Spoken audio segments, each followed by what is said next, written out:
So it has been some time since I have posted regarding the performance of the Ford Electric Transit. Uh, Generally speaking, it's because business has consumed me. But I do have some very important information to share regarding the machine's performance during colder weather. Uh, as stated in previous videos, summertime performance, this vehicle gets somewhere between 170 and 180, even when using climate. In the wintertime, this is a totally different story. This has made utilizing this as an everyday machine quite difficult. Without easy access to level 3 charging, running routes that are in excess of even 140 miles during the wintertime have proven to be incredibly difficult. This has led me to get my first tow, albeit a block from my house.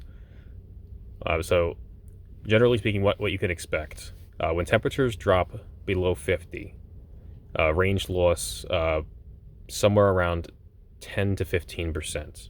So we're talking between 40 degrees Fahrenheit and 50 degrees Fahrenheit. So I was seeing ranges between like 150, 160, rather than the normal like 170. Once temperatures drop below 40 and go between 40 and 30, let's say the high temperature for the day is 38 and it's 33 in the morning, you can expect more like 125, 130. And then, God forbid, you want to use the climate. That makes a humongous difference. The climate takes away. So if you're using an E-heat, for instance, the climate will take away 0.3 miles per kilowatt hour approximately, maybe 0.4. With climate disabled, I can average about 2.2 kilowatt or miles per kilowatt hour. But with heat enabled, 1.7, 1.8, sometimes 1.9 if it's a very efficient drive and I throttle it. So generally, what I do is I dress warmly. I'll turn the E-heat on, for 5 minutes, let it warm my feet because I don't wear warm shoes, for instance, and then I'll turn it off.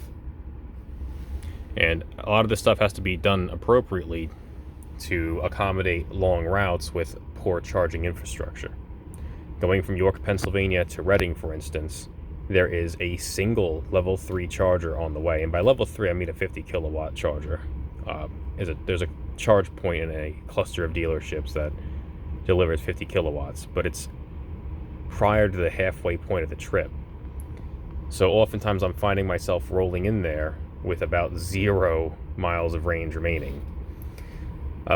It's something that I've noticed that, so if you do have one of these and you're experiencing similar issues with poor range and just terrible infrastructure, if you keep your power level, this dial here, if you're highway driving and you're keeping it to about the 10% mark, trying not to exceed that, putting your four-ways on whenever going below 45 miles per hour, you will get significantly better range.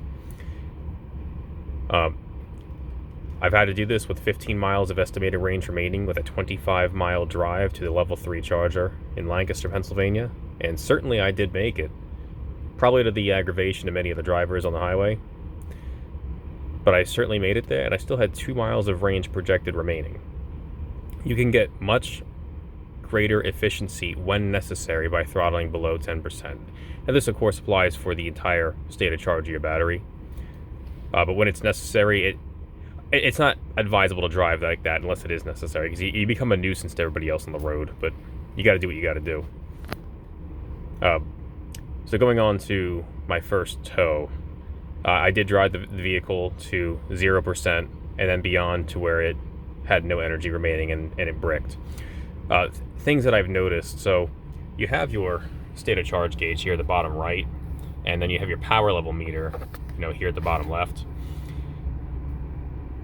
Don't view that as gospel. On the way home on that trip, I had 3 miles of range remaining, and the power level meter was about half, but I was going up a pretty steep hill.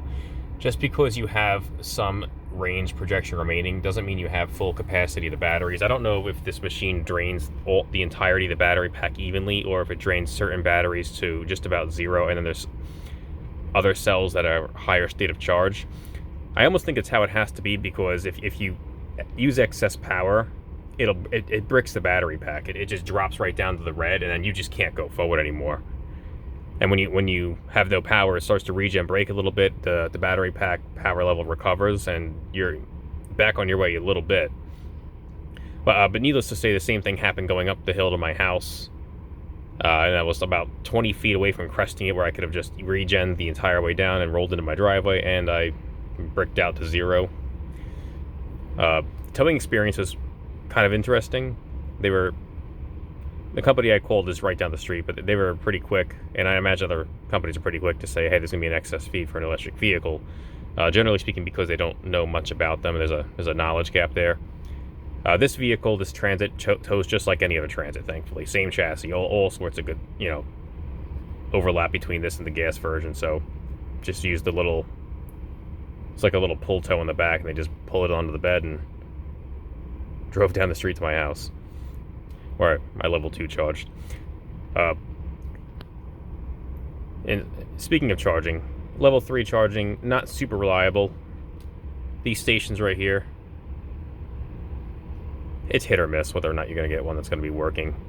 This is the second time I'm charging today. I went to one in the Electrify America in Abingdon, Maryland, and there was myself, there was a Volkswagen ID4, and I think there was a Chevy Bolt there.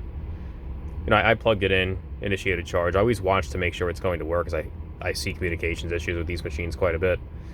Then I walked into Walmart to go buy a tool. I came back out. The one guy with the ID4, yelling at the charger, and I'm like, oh, what's going on there? And I saw, charging error, and I confirmed with him he was also getting the same charging error. It seems like when something like this happens, like a charging error like that, it affects every single dispenser, every single one, and that's not the first time it's happened to that particular one. So I don't know what they have going on there, but it'd be nice if they fixed it. It'd be nice, really, if we had greater charging infrastructure, like access to the Tesla supercharging network. That would make a world of difference to non-Tesla electric vehicles. It would make a world of difference to me, I'll tell you that. I would certainly love to pay for an adapter that would allow me to use a supercharger, because all the routes that I have that don't have level 3 chargers all have superchargers within the realm of that route. And superchargers are incredibly reliable. That would make a world of difference. Anyway, back on topic. Winter range loss is real. It is very real.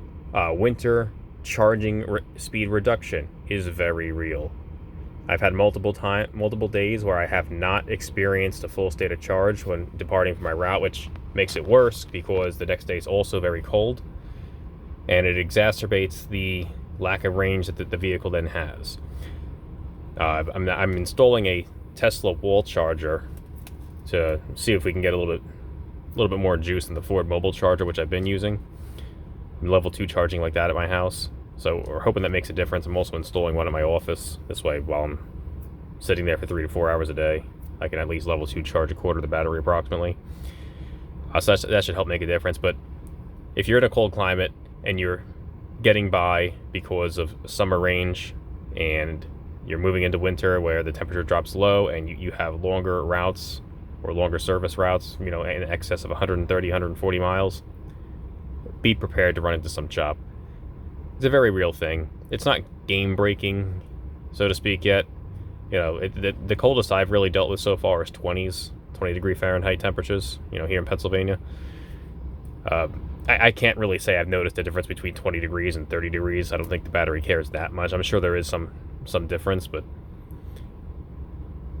just keep this in mind when making a purchasing decision.